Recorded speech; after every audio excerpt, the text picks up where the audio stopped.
sont enfin chez eux. Les 46 soldats ivoiriens condamnés au Mali sont rentrés en Côte d'Ivoire dans la nuit du 7 au 8 janvier 2023. Ils ont été accueillis à leur arrivée par le président ivoirien Alassane Ouattara. Une cérémonie en présence des soldats, de leurs familles et des plus hautes autorités de l'État et de l'armée a immédiatement suivi. Cérémonie au cours de laquelle Alassane Ouattara a dit vouloir reprendre des relations normales avec le Mali. Bien évidemment, maintenant que cette crise est derrière nous, nous pourrons reprendre des relations normales avec le pays frère qu'est le Mali, qui a besoin de nous et dont nous avons besoin également, a-t-il indiqué. Ces soldats ivoiriens arrêtés depuis le 10 juillet 2022 avaient été condamnés le 30 décembre à 20 ans de réclusion criminelle par un tribunal de Bamako. Les 3 femmes soldats libérées en septembre avaient quant à elles été condamnées à la peine de mort par contumace.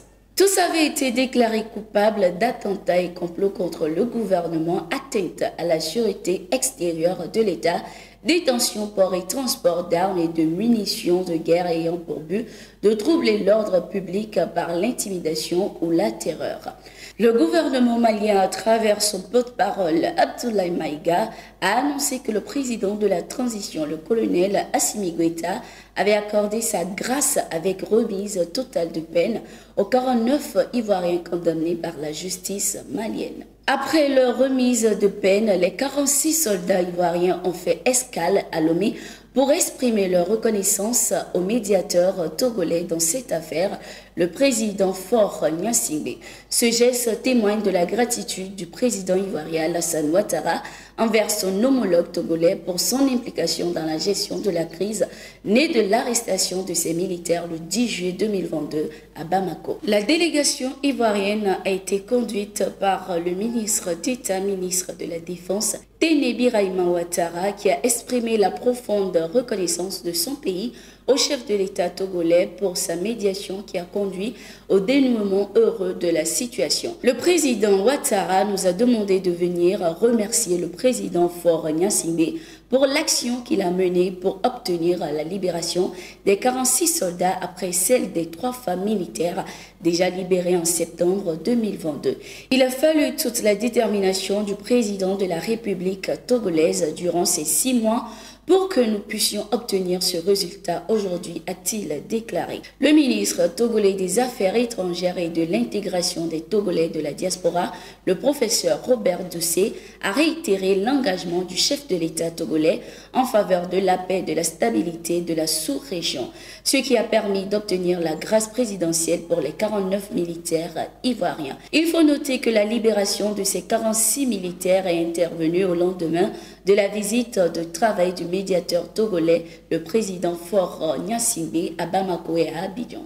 Le secrétaire général de l'Organisation des Nations Unies, Antonio Guterres, a adressé un message au chef de l'État, Alassane Ouattara, à la suite de la libération des 46 soldats ivoiriens en ces termes, je cite, « Je félicite le président ivoirien Alassane Ouattara pour le leadership dont il a fait preuve pour l'esprit conciliant de dialogue et la recherche permanente de la paix durable dans cette crise. » Fin de citation.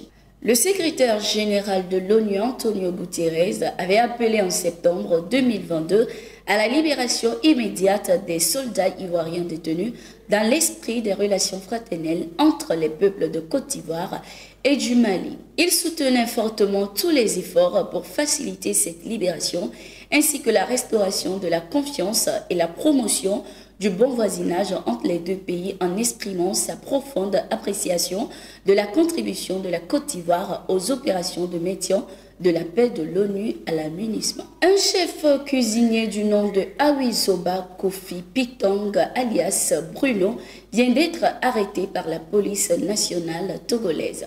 Le suspect aurait dérobé une somme de 15 millions de francs CFA dans le coffre-fort de ses employeurs en Côte d'Ivoire avant de prendre la fuite. Recherché depuis le 2 janvier 2023, le Togolais né à Kara a retrouvé les clés cachées du coffre-fort de ses employeurs et a profité de leur absence pour leur dérober une somme de 15 millions de francs CFA. Il a depuis lors quitté le pays par le Ghana. Il aurait contacté le responsable de l'agence de placement à qui il propose une rémunération de 2 millions de francs CFA s'il aide à quitter le pays.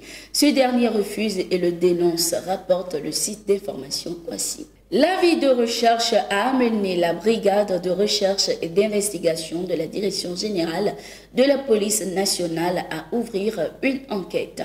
Les investigations menées ont permis de localiser et d'interpeller le suspect recherché le 7 janvier 2023 à Lomé.